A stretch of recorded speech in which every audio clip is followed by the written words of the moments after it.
antum bayangkan, boleh enggak tabui itu mengangkat peristiwa perang di 10 Asyura itu sunnahnya puasa? Coba lah. Kan hari itu hari puasa enggak? Dalam syariat Islam. Kan di hari puasa itu. Kira-kira matching enggak itu? Allah apa? Kita disunahkan puasa, hari itu kita main tabui itu. Boleh enggak? Paham dah antum? Halal haram itu apa haram itu peringatan begitu? Itu kan hari puasa. Hari kenapa 10 Asyura itu apa hari Asyura itu kita puasa? Karena hari itu bebasnya Bani Israel dari kejaran Firaun. Dijadikan hari besar, Nabi berpuasa. Bukan ini ada kematian Husain, Nabi menyuruh berpuasa. Mana yang kita pilih? Perintah Nabi apa peringatan Husain? Ini jangan main-main ini. Terus apakah benar tabui itu sesuai dengan keinginan Husain? Husain itu Ahlus Sunnah wal Jamaah. Nabi itu keluarganya Ahlus Sunnah. Terus bagaimana pakai tabui, pakai kuda, pakai apa itu? Pakai burak itu. Dari mana dapatnya? Prosesi ambil tanah, prosesi arak jari-jari, tabui basalisia. Itu prosesi Syiah. Tidak ada dalam Sunnah wal Jamaah. Total semuanya haram dalam Sunnah wal Jamaah itu. Syiah itu. Semua usaha dilakukan untuk menjauhkan umat dari keluarga Nabi Sallallahu Alaihi Wasallam. Dan yang paling utama adalah mengatakan apapun yang berkenaan dengan Ahlul Bait Nabi, maka akan dikatakan itu Syiah. Jika ada yang membacakan hadis-hadis keutamaan Imam Ali, Imam Hasan, Imam Hussein, Sayyidah Zahra di mimbar-mimbar ataupun majelis-majelis, langsung dikatakan itu kelompok Syiah. Semua bertujuan untuk menjauhkan umat Nabi Muhammad dari mengenal kedudukan keluarga suci beliau Sallallahu Alaihi Wasallam. Ketika peristiwa sedih dan memilukan menimpa salah satu keluarga Nabi, yaitu Imam Al-Husain di Karbala pada hari Asyura, mereka menciptakan kegembiraan pada hari tersebut dengan melakukan puasa yang bersandarkan kepada hadis Rasulullah yang mana maknanya adalah merayakan hari kemenangan ataupun kegembiraan. Agar tidak salah memahami, sebaiknya kita mengkaji ulang riwayat-riwayat yang berkenaan dengan puasa Asyura. Riwayat pertama, dalam kitab Sahih Al-Bukhari yang diterbitkan oleh Dar Ibn Katsir, cetakan pertama tahun 2002, halaman 480.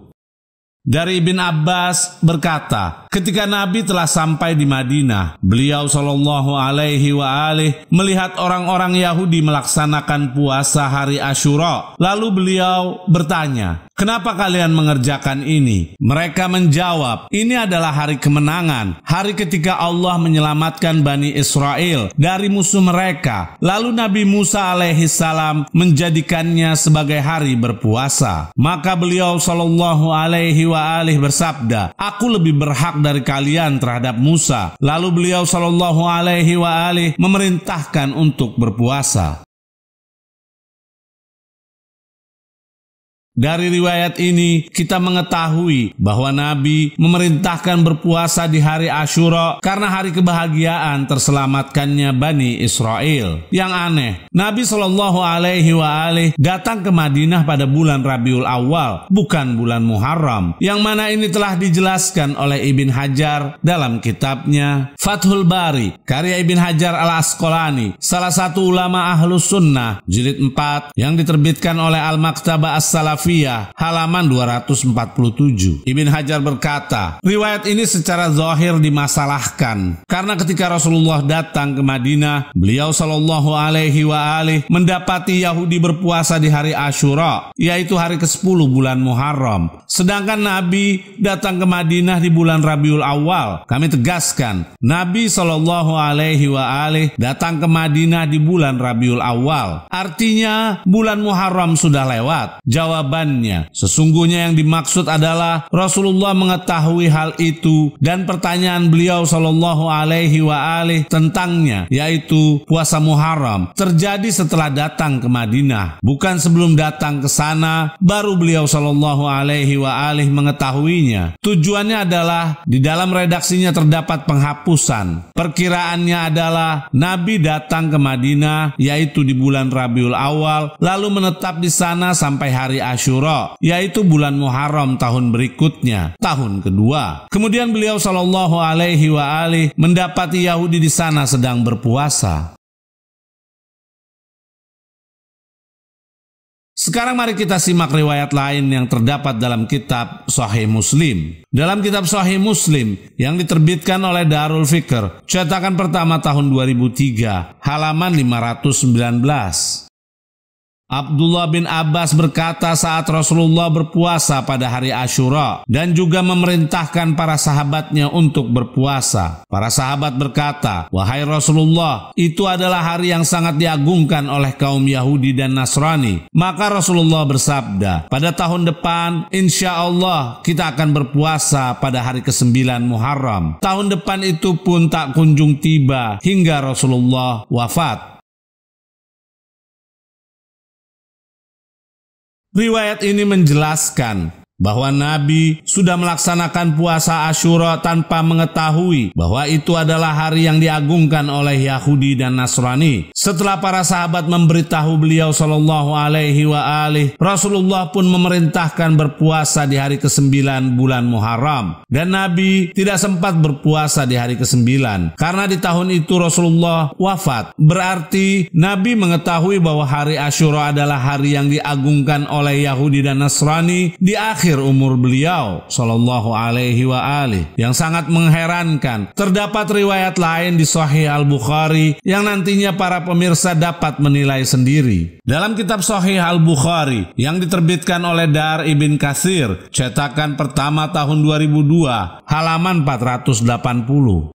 Diriwayatkan dari Aisyah yang berkata, orang-orang Quraisy pada masa jahiliyah melaksanakan puasa hari Asyura dan Rasulullah pun melaksanakannya. Ketika beliau Shallallahu Alaihi Wasallam sudah tinggal di Madinah, beliau tetap melaksanakannya dan memerintahkan orang-orang untuk melaksanakannya pula dan seterusnya. Riwayat ini membuktikan bahwa puasa Asyura sudah ada di masa jahiliyah. Artinya, puasa Asyura sudah ada sebelum kenabian. Jika kita kumpulkan riwayat ini, seakan-akan terdapat beberapa poin yang saling bertentangan mengenai puasa Asyura. Pertama, puasa Asyura berasal dari Yahudi. Kedua, bukan berasal dari Yahudi, karena Nabi sudah melaksanakan puasa Asyura yang mana sebelumnya beliau Shallallahu Alaihi Wasallam tidak mengetahui sampai sahabat yang memberitahu. Ketiga, puasa Asyura sudah ada sebelum kenabian, yaitu dilaksanakan oleh orang-orang Quraisy di masa jahiliyah. Yang lebih mengherankan, Nabi dalam kasus puasa ini mengambil ilmu dari Yahudi, sementara ayat jelas telah mengatakan, surat 6 ayat 57, "Katakanlah wahai Muhammad, sungguh aku mendapat keterangan dari Tuhanku." Karena itu Madrasah Ahlul Bait membantah keras adanya puasa pada hari Asyura. Dalam kitab Al-Istibsar karya Atusi, salah satu ulama Imamiyah yang diterbitkan oleh Muassasah Al-A'lami, cetakan pertama tahun 2005, jilid kedua, halaman 350. Diriwayatkan dari Ja'far bin Isa yang berkata, "Aku bertanya kepada Ar-Ridha alaihissalam tentang puasa Asyura dan apa-apa yang dikatakan manusia di dalamnya. Imam alaihissalam menjawab, tentang puasa Ibn Marjanah engkau menanyakanku? Hari tersebut adalah hari yang para anak hasil zina dari keturunan keluarga Ziyad berpuasa di dalamnya karena terbunuhnya Al-Husain. Dan hari tersebut adalah hari Nahas atau Naas untuk keluarga Muhammad Sallallahu Alaihi Wasallam serta pemeluk Islam, dan hari Nahas untuk Islam serta pemeluknya. Tidak ada puasa di dalamnya dan tidak pula diambil keberkahan."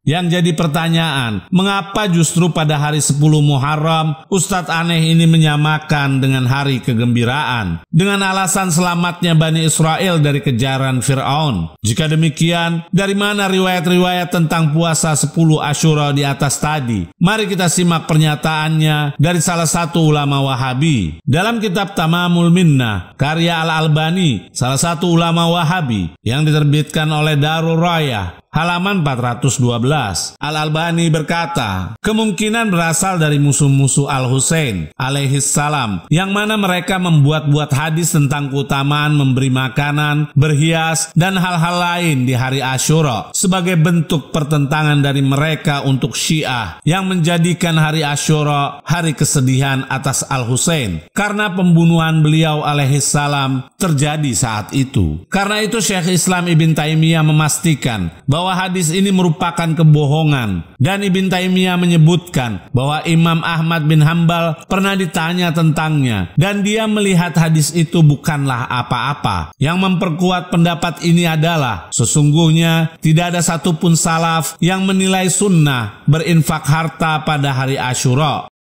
dan bahwasanya tidak ada suatu hadis pun di masa utamanya Islam. Ibn Taimiyah telah merinci pendapatnya mengenai hal ini di dalam kitabnya Al-Fatawa, silahkan merujuknya. Dan Al-Manawi telah menukil dari Al-Majdi Al-Lughawi bahwa dia berkata, riwayat tentang keutamaan puasa di hari Asyura, juga sholat, infak, dan berhias adalah bid'ah yang diciptakan para pembunuh Al-Husain. Kami tegaskan, itu merupakan bid'ah yang diciptakan oleh pembunuh Al-Husain alaihissalam. Ternyata Ustadz ini termasuk orang yang terkena korban informasi, dan sebaiknya Ustadz ini meluangkan waktu untuk mengkaji ulang riwayat-riwayat tentang hari Asyura.